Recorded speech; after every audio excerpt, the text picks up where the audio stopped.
Hey guys, it's JW Gaming here, and today we're having a look at the Mk5 Landship from Battlefield 1. If you don't know, the Battlefield 1 beta is out now, so get playing on that. I've been having a lot of fun with it, and have spent a lot of time in the Landship. So, basically, if you don't know, the Landship was the first major tank brought in by the British in World War One. It basically has tracks that go all the way over the side of it, and it was a massive thing. So, and that is reflected in the game, whereby this is a massive vehicle, and it's quite difficult to manoeuvre as well. But it is a lot different to a lot of tanks that have come before it, and a lot different to the heavy tank and light tank, obviously, from Battlefield 1. So first of all, it has 3 seats. Whoops, sorry about that guys. As you can see, the Landship is a 5-man tank, not a 3-man tank as I said previously. Gunners 4 and 5 are just machine gunners behind the large cannons, if you'd like to know as well.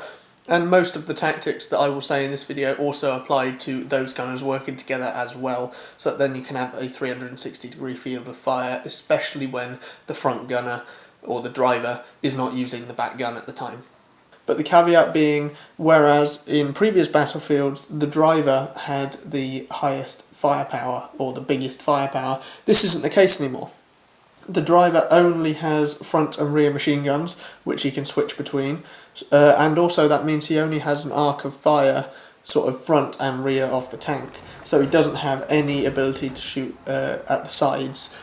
That falls to the gun emplacements 2 and 3, which have, I believe they're supposed to be 8-pounder guns, so it's sort of like the same gun that's on a light tank, but on the side of these. Again, each of these only has a certain arc of fire. These also have a canister shell, which can be used with them. It's anti-infantry, and it works very well. So this makes the Landship a very interesting tank. Number one, it is an absolute beast. It's very difficult to take down, and really you can't take it down unless you're working as a group with people. The opposition need to be working as a team to distract the tank and to lay down some hurt on it very quickly, because they are very strong, and obviously they can be regened now without having to jump out and repair tool it. So that makes the tank very, very strong if it's used right. The addition of the side guns and not a main heavy gun means that you really do have to work as a team in this tank. You can't just go, well, in previous battlefields you could have one man in a tank doing very well and that would be fine. Here you really can't. You really do need 2 or 3 people to be in this tank the whole time and to be working together towards the same goal. So it makes for a very interesting teamwork matchup, whereby you need teamwork in either to take out the tank or to be successful with it.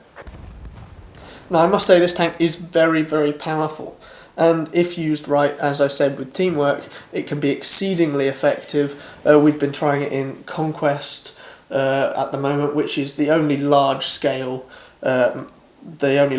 mode. I mean, Rush it's smaller scale. I don't think Landships are in it, I'm not entirely sure, but I've been playing mostly Conquest and have been having a lot of success with it.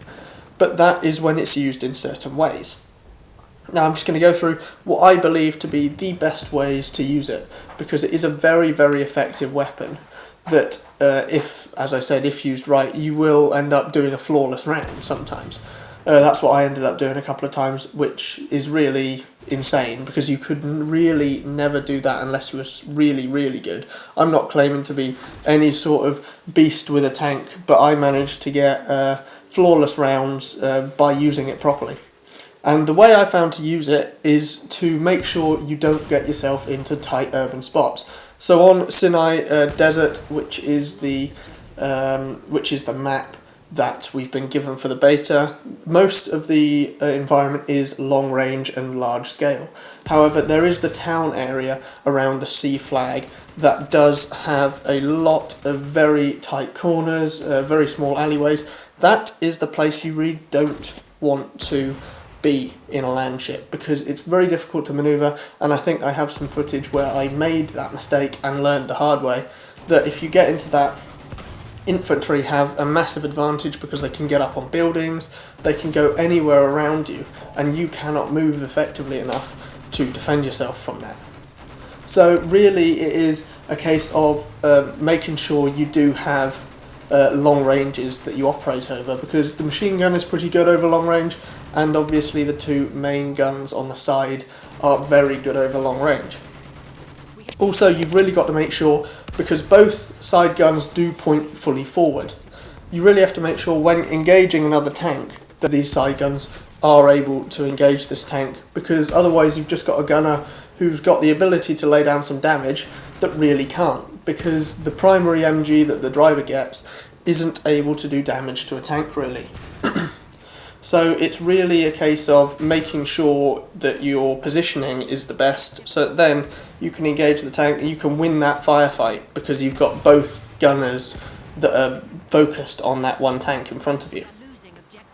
So it really is a case of just making sure you stay in long range, or at least making sure you don't get surrounded by buildings where the enemy can get up on them, rain grenades down, and just bring the pain to you where you can't really defend yourself.